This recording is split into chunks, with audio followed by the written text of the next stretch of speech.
Leora felt her scalp prickle long before the copper needle touched her skin. She held the deposition rod firmly between two gloved fingers, bracing herself against the carved rail of Gallery 9. A thin blue filament climbed the rod, jumped to the needle, and whispered into her flesh with a snap of heat.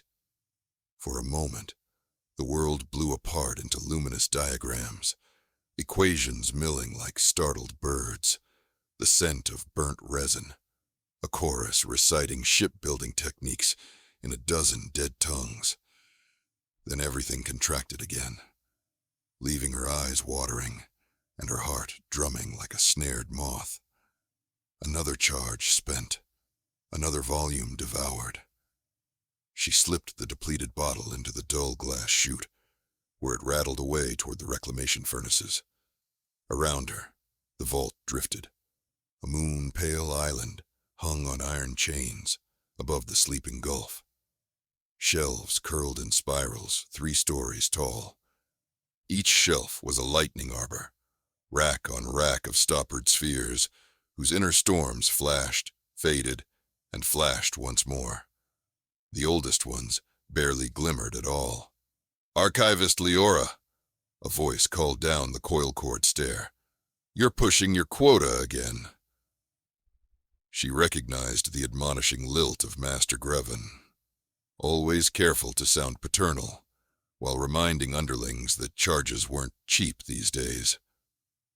She unclipped the copper needle from her scalp and turned. "I still need the polar navigation matrices," she said. "Patron request, flagged urgent." Greven's boots rang against the grating. "Then let it stay urgent till the next harvest. We've 23 bottles left at full brilliance. Enough for 3 days if nobody gorges. Until the storm fleets bring more, every spark we waste is a chapter gone dark." Leora swallowed any reply.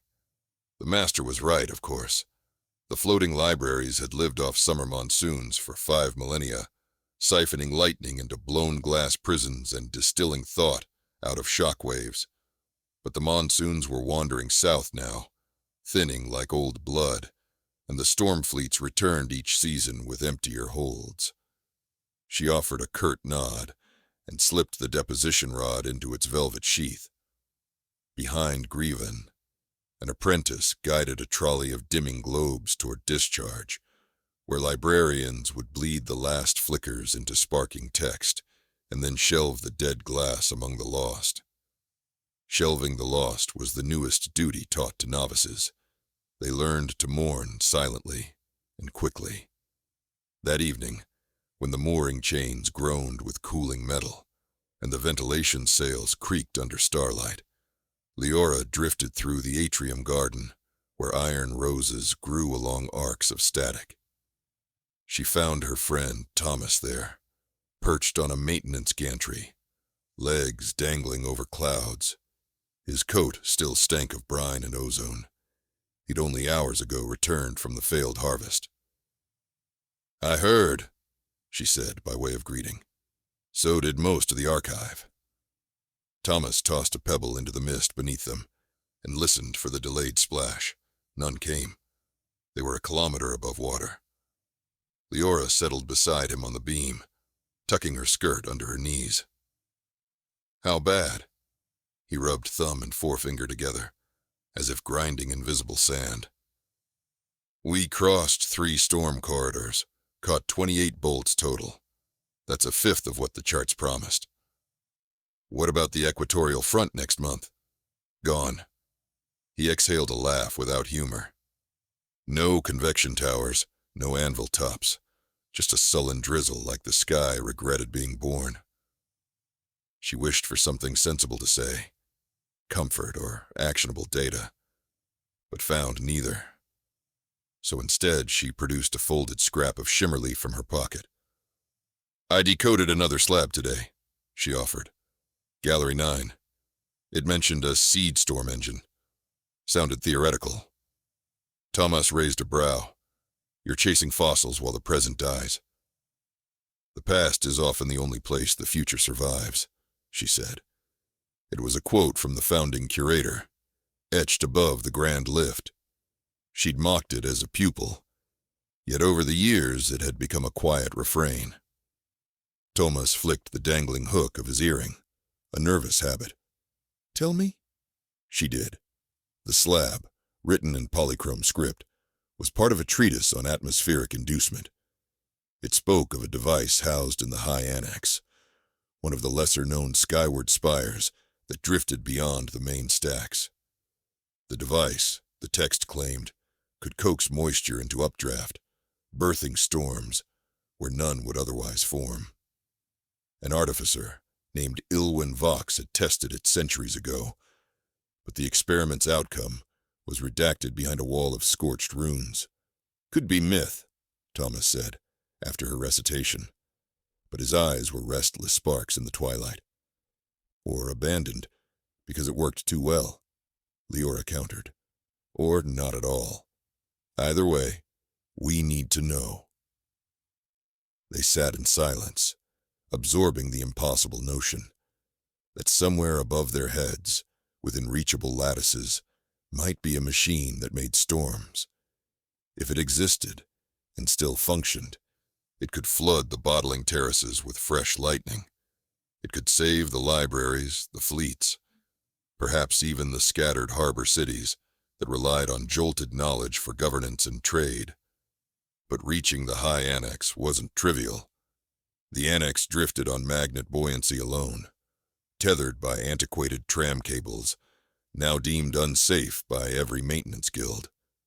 Access had been sealed 200 years ago, after a chain snapped and a custodian plummeted out of living memory. Authorized retrieval teams needed months of petitions. Unauthorized ones needed daring, and someone who could fly a tether skiff without attracting patrol lanterns. Tomas, of course, could. He met her gaze, shrugged once, and smiled the crooked smile that had, on earlier nights, led them into 17 minor infractions and one terrifying but sublime ascent through a thunderhead. "Midnight?" he said. "Midnight," she agreed. They launched from a laundry hatch on the East Crescent, where Night Watch seldom bothered to check serial manifests. The skiff's silk envelope was half inflated. Its ballast was a pair of repurposed book crates filled with salt water. Wind carried them outward, away from the main hull of the Nacreon Library and toward the star-flecked emptiness of sky. The annex glimmered ahead, a lattice of bronze ribs embracing a central tower, faintly luminous with residual charge. Tomas managed the thermals while Leora handled the proximity hooks. Clouds whispered below, thin underlit gauze. The world felt like a draft in a cosmic corridor. She kept replaying the treatise lines under her breath, afraid if she stopped they'd vanish, like some obligations of memory that only exist while thought remains charged. They anchored at a rusted balcony 3 stories above the annex's base. A single ruby lamp burned at the doorway, kept alive by a dwindling battery. No alarm howled as they stepped inside, though dust billowed in protest. The entry hall was a ribbed tube, walls inlaid with copper veins. Paint peeled in scales. An old hush hovered, thicker than any blackout drift. Their lanterns revealed plaques announcing Spatial Experiments Department, Weather Cultivation Office, and Armory of Escapology. Each door was sealed but one. Weather Room 3. Beyond that threshold stood rows of glass conduits, empty now, and overhead racks meant for coils. But in the center rested an egg-shaped apparatus large enough to cradle a small carriage. It was braced on an iron dais and webbed in gold filaments that faded into the ceiling. At its crown, a transparent vane spun lazily, picking up stray drafts. "Seed storm engine?" Thomas whispered. "Or a very elaborate wine press," Leora muttered back, but her heart climbed into her throat. They circled the egg. No labels, no scripts, just a single key socket shaped like a lightning rune.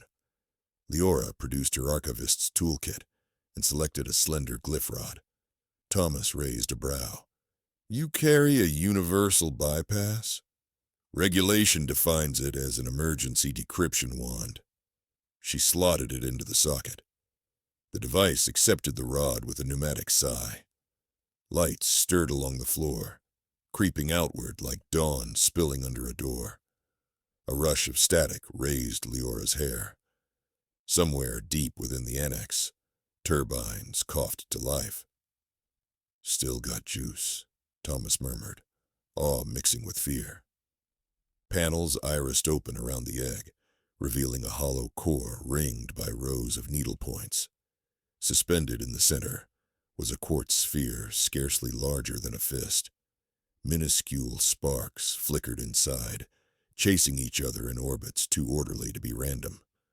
On a pedestal beside the dais lay a ledger, sealed in resin. Leora cracked the seal with a gloved thumb.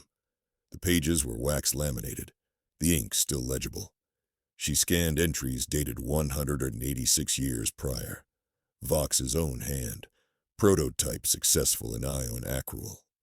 Storm budded within 19 minutes of ignition, reached Category 4 within 1 hour. Significant collateral lightning beyond containment range. 7 drones lost. Observers report wrathful resonance. Recommend indefinite suspension until modulation solves overgeneration. Leora swallowed. Overgeneration. The machine made storms all right. Too many. Too powerful. Enough to swallow fleets and perhaps the Nacreon itself. No wonder they buried it. She looked up to find Thomas studying the quartz core, enthralled. If we throttle output, we could replenish every bottle in the vaults, he said. Or blow us out of the sky, Leora countered. He rested a hand on the egg's shell. We're out of time. We ration knowledge by the hour. Students jolt themselves half dead for single paragraphs. If the storms keep dying, all those thoughts rot in the dark. Is that safer? Leora's mouth formed a no that never left lips. The ledger's last page bore a postscript by a committee. May this device sleep until civilization accepts the price of awakening.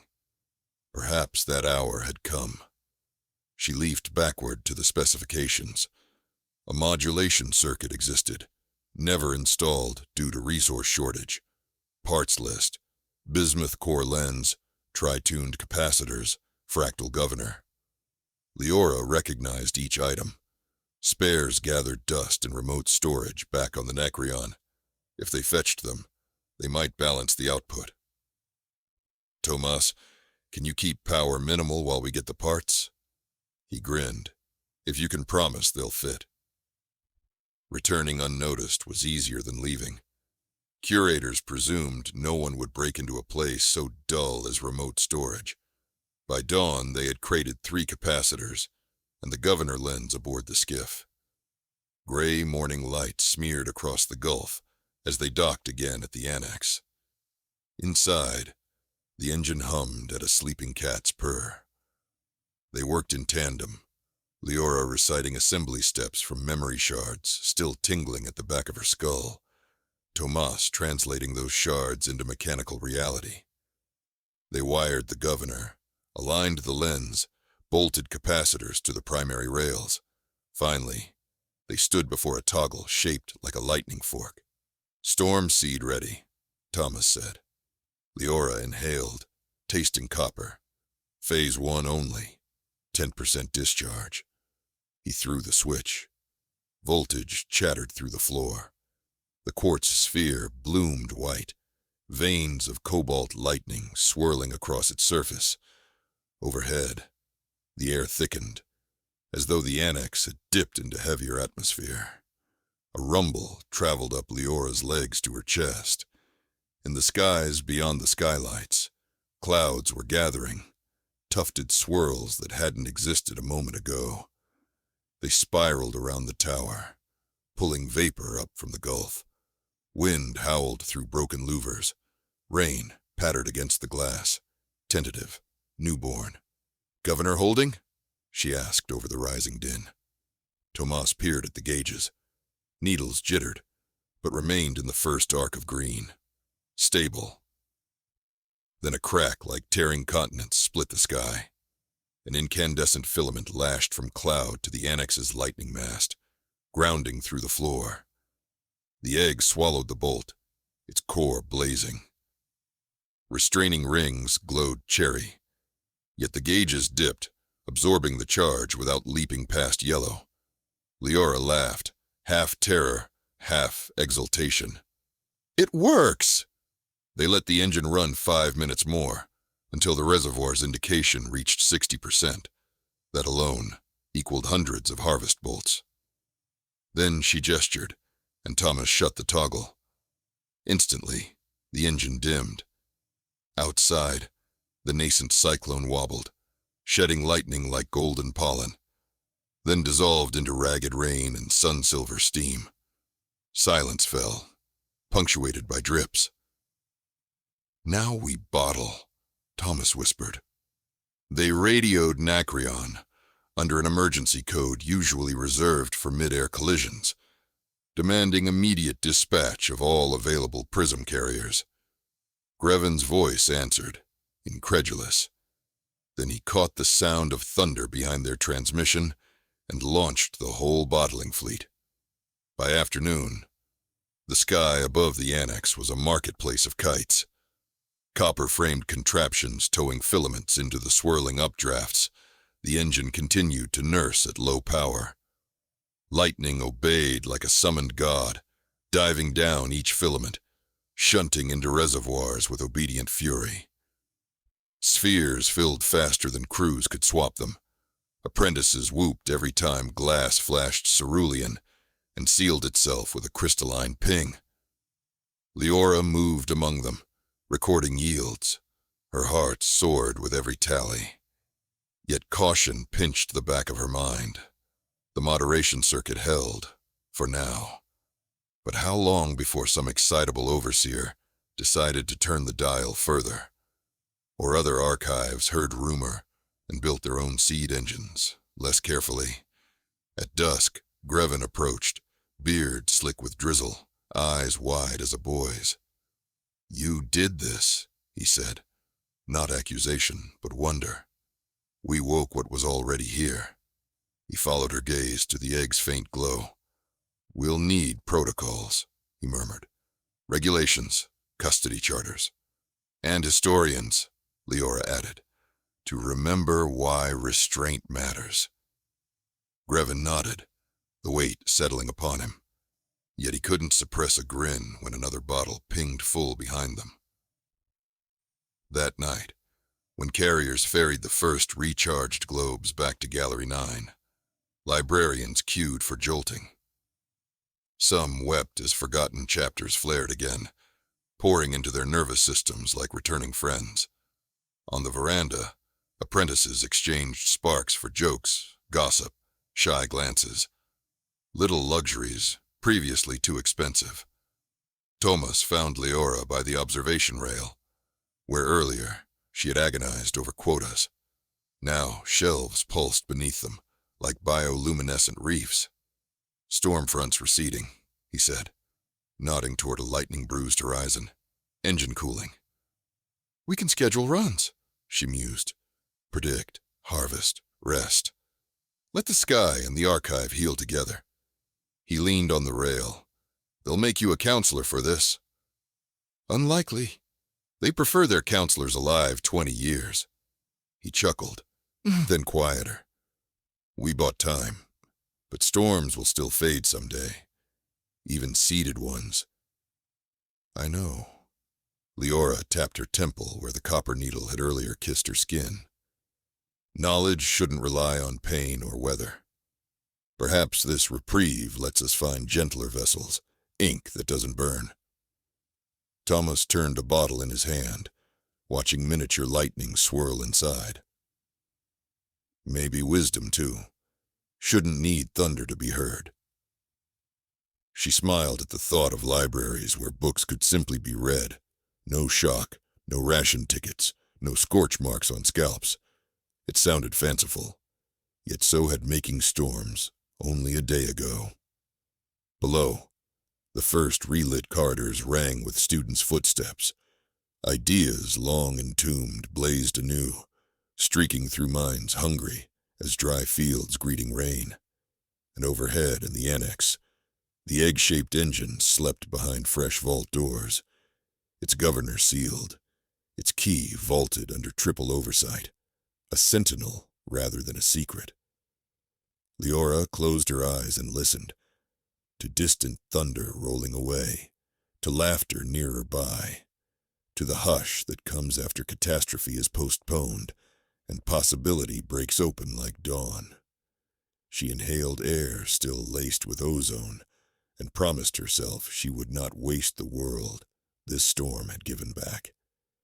The prickle on her scalp was only memory now, but it was a memory laced with hope, alive, like bottled lightning, waiting to be written into brighter, kinder instruments.